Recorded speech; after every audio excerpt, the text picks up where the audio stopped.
Tous ceux qui apprirent ce qui s'était passé dans le temple avec Zacharie et Élisabeth gardaient dans leur cœur ces événements et se disaient « Que sera donc cet enfant ? Car la main du Seigneur est avec lui. »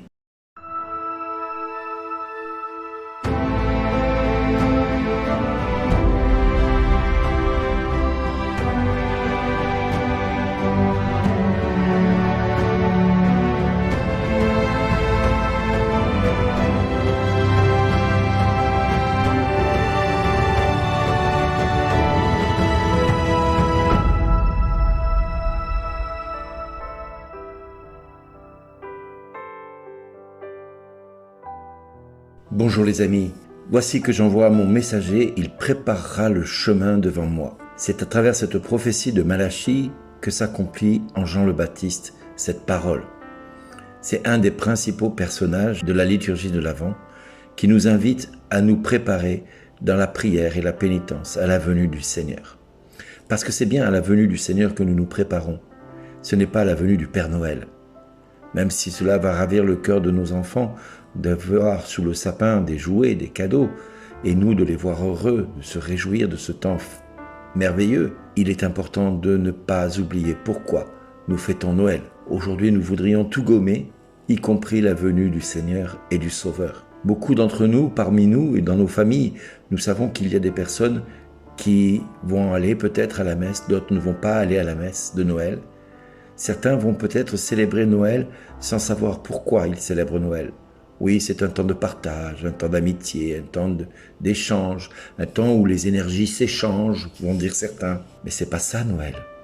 Noël, c'est bien plus que cela. Noël, c'est un temps d'amour, un temps où le Seigneur, dans son infinie sagesse et dans son infinie grandeur, a décidé de faire venir l'autre, c'est-à-dire le tout autre, le Seigneur de vie. Le Seigneur à qui nous devons tout. Oui, si tu vis aujourd'hui, mon ami, c'est parce que Dieu l'a voulu ainsi.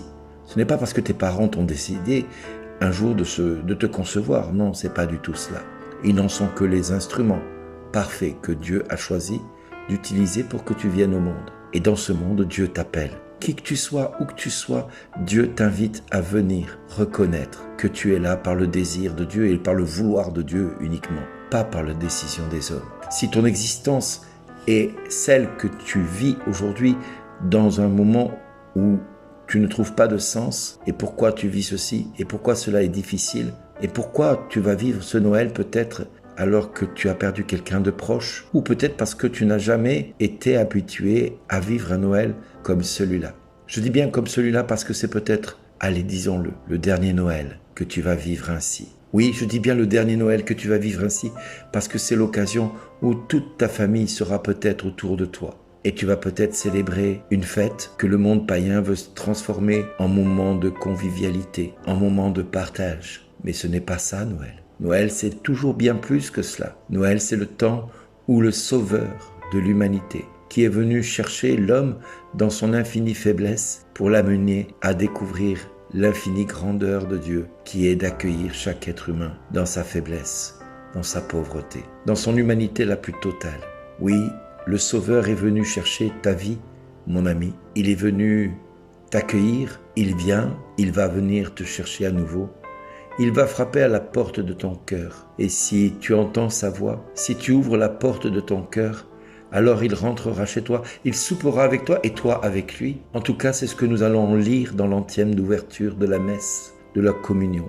Nous devons tous examiner en nous pourquoi nous sommes en train de fêter Noël. Laissons tomber pour une fois le Père Noël et cherchons le Fils de Dieu. Ce Fils qui a voulu que nous soyons là, aujourd'hui, à cette heure-ci.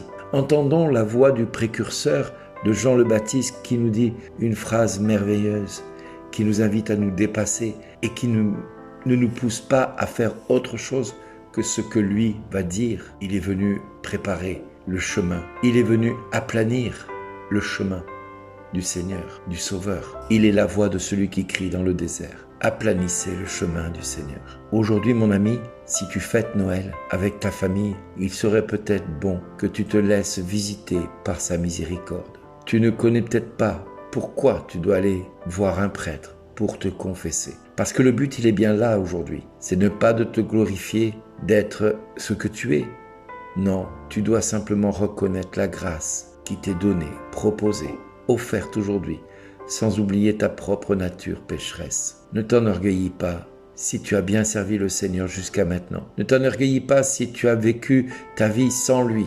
Ne t'enorgueillis pas si tu penses que tu n'as pas besoin de Dieu, car tout ce que tu as pu faire, tu l'as fait par le vouloir de Dieu et tu n'as fait que ton devoir au final. Le soleil fait son travail, la lune obéit, les anges accomplissent leur mission, les hommes sont là pour reconnaître qui ils sont devant Dieu. Même l'apôtre Paul déclarera « Je suis le moindre des apôtres, moi qui ne suis pas digne d'être appelé apôtre, puisque j'ai persécuté l'Église de Dieu. » Cherchons uniquement la gloire de Dieu, cherchons le Fils de Dieu qui vient dans cette crèche, parce que c'est là que nous avons tous rendez-vous. C'est auprès de cette crèche pour reconnaître le Fils de Dieu. Alors toi, mon ami, tu as peut-être eu des parents qui se sont divisés, qui t'ont empêché de croire que Dieu pouvait t'aimer et pouvait être là dans ta vie. Le divorce de tes parents t'ont peut-être éloigné de Dieu. La perte d'un enfant t'a peut-être éloigné de Dieu. L'accident de ton enfant t'a peut-être éloigné de Dieu. La maladie t'a peut-être éloigné de Dieu. La souffrance t'a peut-être éloigné de Dieu.